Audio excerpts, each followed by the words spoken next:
Assalamualaikum warahmatullahi wabarakatuh. Perkenalkan, nama saya Ahmad Sandi Al-Ghifari, NIM saya 25050 11710171. Di sini saya bersama rekan saya Hafiza akan mempresentasikan hasil kerja kelompok kami berjudul Jejak Islam di Nusantara, Proses Masuk dan Awal Perkembangannya. Saya Hafiza Haibatun-Nisa dengan NIM 250501110172 dari kelompok 11. Proses masuk dan jalur penyebaran agama Islam di Indonesia. Kedatangan dimulai sejak abad ke-7 hingga abad ke-8. Teori masuknya Islam di Indonesia. Yang pertama ada teori Gujarat atau India. Teori Gujarat datang dari Gujarat India yang dibawa oleh pedagang muslim di India pada abad ke-13. Teori ini dibuktikan dengan adanya batu nisan Malik As-Saleh yang bergaya Gujarat. Yang kedua ada teori Makkah atau Arab. Islam pada saat itu dibawa langsung oleh pedagang dari Arab sejak abad ke-7 Masehi.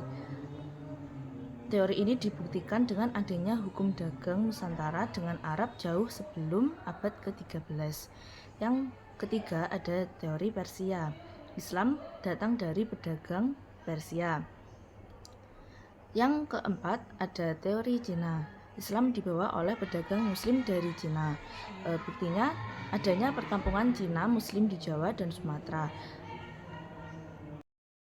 Indonesia yang pertama berasal dari jalur perdagangan adalah jalur utama penyebaran agama Islam. Sejak abad ke-7 Masehi, para pedagang muslim Persia, Gujarat, dan Cina datang ke pelabuhan-pelabuhan Nusantara seperti Aceh, Gresik, Banten, dan Makassar untuk berdagang. Dalam aktivitas tersebut, mereka juga mengenalkan agama Islam kepada penduduk lokal.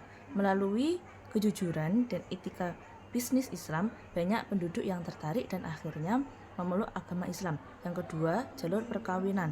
Para pedagang muslim yang menetap di Indonesia sering menikah dengan perempuan pribumi. Setelah menikah, para istri ini dan keluarganya akan masuk Islam. Dari keluarga inilah lahir generasi muslim yang baru yang berpengaruh di masyarakat. Yang ketiga ada jalur pendidikan. Penyebaran Islam juga dilakukan melalui pengajaran agama di surau, langgar maupun di pesantren. Akhirnya sistem ini membuat Islam semakin kuat dan berakar dalam masyarakat Nusantara. Yang keempat ada jalur kesenian. Para wali dan ulama sufi menyebarkan Islam dengan menyesuaikan budaya lokal. Mereka menggunakan wayang, gamelan, tembang, syair, hikayat, dan tarian untuk menyampaikan pesan Islam. Yang kelima ada jalur tasawuf, yaitu para sufi atau pengikut tasawuf menyebarkan Islam melalui ajaran spiritual dan akhlak mulia. Mereka mengajarkan ketahanan jiwa, cinta kepada Allah, dan kedamaian. Pendekatan ini sangat sesuai dengan karakter masyarakat Nusantara yang lembut dan religius. Yang keenam, melalui jalur politik. Setelah munculnya kerajaan-kerajaan Islam, pengaruh Islam di Nusantara semakin kuat. Raja dan Sultan yang masuk Islam mengajak rakyatnya untuk ikut memeluk Islam. Kerajaan juga menjadi pusat dakwah dan peradilan agama.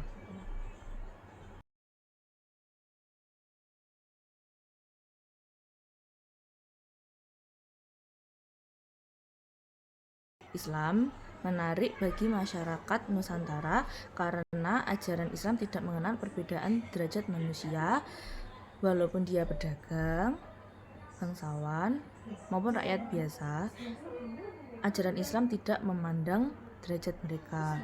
Ada sebagai bukti proses masuk dan penyebaran agama Islam, yaitu ditemukannya makam Fatimah binti Maimun di Gresik pada abad ke-9. Islam di zaman penjajahan Belanda. Latar belakang Belanda memasuki Nusantara adalah untuk monopoli rempah-rempah melalui VOC. Islam menjadi kekuatan pemersatu melawan penjajah yang dipimpin oleh ulama dan pahlawan lokal. Perlawanan yang tercatat adalah Perang Padri, Perang Diponegoro, Perang Banjarmasin, Perang Aceh, dan banyak lagi lainnya. Pada saat itu, Belanda mencoba membatasi pengaruh Islam termasuk dengan menyulitkan ibadah haji karena menyadari kekuatan agama sebagai penggerak perlawanan. Selanjutnya ada pertumbuhan dan perkembangan kerajaan Islam. Yang pertama, kerajaan Islam yang berada di Jawa. Ada Kerajaan Demak. Kerajaan Demak adalah kerajaan Islam yang pertama di Jawa. Yang kedua ada Kerajaan Cirebon yang didirikan oleh Sunan Gunung Jati. Ada Kerajaan Mataram yang didirikan oleh Senopati dan lain sebagainya. Kemudian ada kerajaan yang di luar Jawa. Di Kalimantan ada Kerajaan Banjar dan Kutai. Di Maluku ada Kerajaan Ternate dan Tidore. Sulawesi ada Kerajaan Gorontalo. Di Sumatera ada Kerajaan Aceh, ada Kerajaan Samudra Pasai, dan lain sebagainya. Dan keagamaan antar kerajaan Islam di Indonesia bersifat kompleks. Ada yang bekerja sama dan juga ada yang bersaing. Namun, hubungan mereka tersebut memiliki tujuan, yaitu yang pertama untuk menguatkan posisi Islam di Nusantara, yang kedua menumbuhkan jaringan keilmuan dan perdagangan Islam, dan yang ketiga membentuk akar persatuan umat Islam yang kemudian berperan penting dalam perjuangan melawan penjajah serta pembentukan identitas bangsa Indonesia. Baik, kemudian akan dilanjut dengan penjelasan yang akan saya jelaskan. Saya Ahmad Sandi Al-Ghifari, NIM 171. Politik Islam masa penjajahan Belanda. Di Belanda menyadari perlawanan bangsa Indonesia terhadap mereka salah satunya dipengaruhi karena adanya ajaran Islam. Oleh karena itu, Belanda berupaya dengan cara mempersulit ibadah haji karena Belanda menganggap para pemimpin dari perlawanan tersebut berasal dari para ulama dan orang yang melakukan haji. Kemudian Belanda juga mendirikan lembaga pendidikan untuk mengurangi pengaruh Islam. Kemudian dilanjut Islam di Indonesia pada masa penjajahan Belanda. Pada masa penjajahan Belanda munculnya organisasi Islam modern.